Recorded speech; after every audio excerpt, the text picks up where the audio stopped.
Welcome back to the show.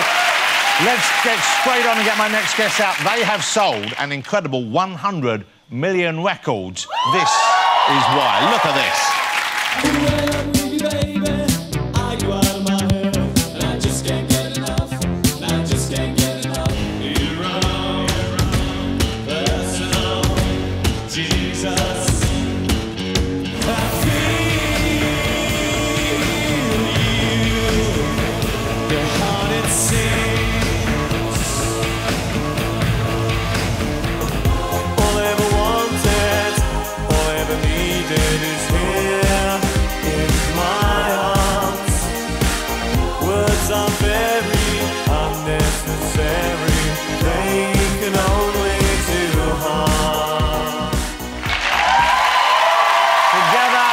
One of the nation's favourite bands, it's Depeche Mode. Here they are. Come on out, fellas. Depeche Mode. I'm sorry, David. I didn't expect to meet under these circumstances. I apologise for the very nice. I can only say sorry. Although these look ridiculous, I'm sure you've worn worse on stage, haven't you? Particularly you, Martin. Yeah. No, he's never looked that bad. It takes a lot of work to look this bad. Hey, I just said the statistic there, and I didn't realise quite how big a band you've been. I knew you were huge all over the world, but 100 million records sold, that's pretty incredible, isn't it? What's the... It's a nice round figure. Well, yeah, it is. 30 years you've been together, isn't it? So at 30 years, do you hang around much off stage? Do you spend much time together? Do you socialise ever, or is that now something you avoid doing? Never. We see so much of each other, you know, when we're working, you know, and we live in different places now, so... Where do you all live, then? Where do you live in the world? Where do you live in? I live here in London. OK. Martin? I live in Santa Barbara. Santa Barbara, California. I live in New York. OK. So that right there says a little bit about the different personalities. Yeah, I mean, you know, it's... Yeah, New York and London, they're two great cities. Yeah, Santa Barbara's really Hold on, different. were you just dissing mine then? So... No, I mean, I lived in California as well for a good... I lived there for 7 years. But you probably don't remember much of that period, do you, David? Because I know you had a period where... But that must have been tough for the... Because you guys were... I don't know how much you were involved in the excesses that Dave got himself into. Were you equal, kind of fellow travellers in that, or were you more on the straight and narrow? We took partying to quite an extreme, you could say. Yeah. But you actually... You were clinically dead, weren't you, at one stage? For a couple of minutes, so apparently, at one point, yeah. Wow. Yeah. So what happened then? I mean, that wasn't on stage, was it? I don't really remember much about it. OK, I know you don't remember much about it, but I mean, there was this big white light, and no, Did you? You didn't see it? But so what? This was drugs, was it? Was what? This was drugs. What do you mean? Like you haven't heard that word before? I did get. Yeah. A bit late to come the innocent now. What's that you offering me, sir? Yeah, what have we got? Those trousers are lovely, by the way. Well, now that's behind you by many years. You've been clean for how many years now? A long time, yeah, 15 or something like that. Wow, that's pretty incredible. That's incredible. Yeah. 15 years. Yeah, and it's a long time, and you know, the quality of my life has changed like beyond what I could imagine. I mean, look, we have a fantastic life. We get to make music together. We go on these stages. There's like, you know, hundreds of thousands of people that come and see us during a tour, and we're still doing this. Yeah. You know, it's like... And you must still love doing it, don't you? I mean, it must still be a buzz. Because you're about to kick off another tour now. Delta Machine is the new album, ladies and gentlemen. I don't know if you've heard it already. And this is the big vinyl, double vinyl. That's the way to go, isn't it? Yeah. That's exciting. And this is the tour, of course. Where do you kick it off?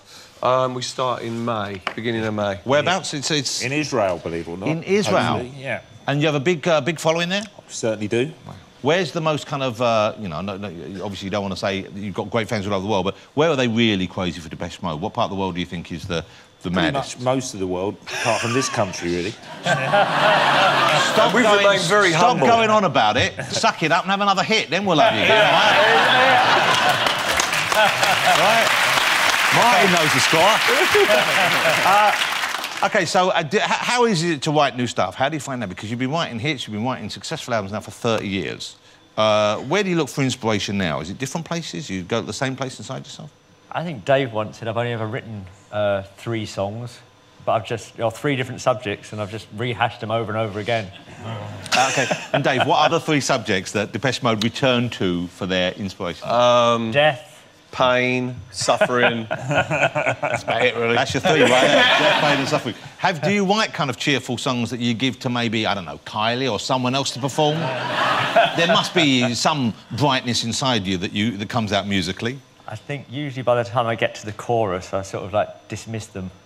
And when you write a song like Personal Jesus, which is one of my favourites, when you write a song like that, you must have a feeling, OK, this is something special, this is going to sound great in the stadium. Do you get excited? Do you rush to play it to the other guys? We were actually worried about this track, though, because we didn't think it would do as well as we thought as it actually did. You know, so the...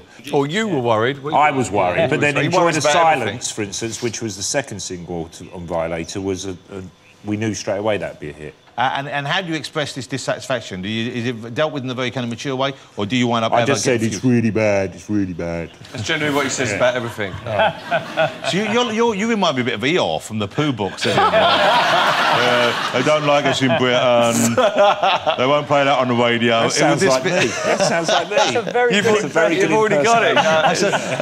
It's a very niche impersonation that I can do there, isn't it? What time is dinner? Can't we get off this couch and play the song so we can go home? He only wants to talk about you dying. When you came today, when you flew back in the UK, you go through metal detectors. Is there anything on you or about you in an unusual place that you need to alert the hard-working customs officials about so they don't get a nasty surprise? No. So you're clean of Not those anymore. You used to have? Not anymore, yeah. And when did you? What? Exactly. No, well, it wasn't kind of like what it is now. When did you... And when you did, and it was... Where was it? Down below? Yeah, in an unusual place. In which of the two unusual places? In between. In between the front and the back? Port and starboard? Somewhere around And was there. this a bell or a ring or a stud? What was it? Ring. A ring? A ring. And was there... Did you ever use the ring? Was it handy for No, not really. carrying shopping? In fact, I'll tell you a funny story. I'll tell you a story. In New York, my son in New York, actually, when he was very little, my stepson, Jimmy, one time he was like little and whatever, I was taking a shower or whatever to come out of the shower and, I don't know, for some reason, he came up and asked me, you know, why do you have an earring in your butt? And it was a good question, so I was like, I don't know. And that's when it came out. Isn't that the question everyone wants to hear from their children? And I agreed, and he was smarter than me. And is that why you removed it? Yeah, pretty much. It's no longer there? It's no longer there, no. Let's see if you're telling the truth. Doing it this outfit makes the whole thing more serious, doesn't it? I do have a lot of metal. Okay, let me start. Let's see if these are working first, because you've got a zip here. No. The zip. And when it's on nothing, it goes down to that. That is nothing round there, yeah. And metal again, OK. Let's see you. So we've got zip here, so this should read the zip. Yeah, it likes that. Nothing. Nothing. You're clear. OK, let's see what's going on here. You've got a necklace there. Let's see that necklace is...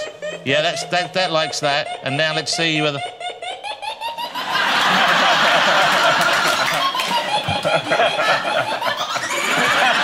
I've just got a little more lead in my pencil than other people.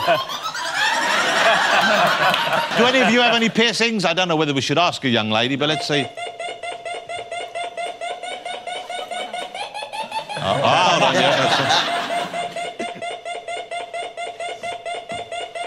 All clear there, thank goodness.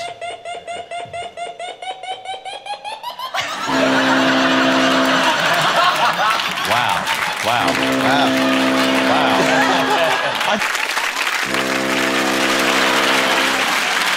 OK, fellas, I must apologise for interviewing you with essentially my balls in your face, but somehow, as you know, that's how an evening winds up. Ladies and gentlemen, join me in saying thank you to Andy, Martin and Dave. Depeche Mode, ladies and gentlemen. Thank you, fellas. You want to go over and get ready to perform? We're going to enjoy hearing you sing right now. Depeche Mode.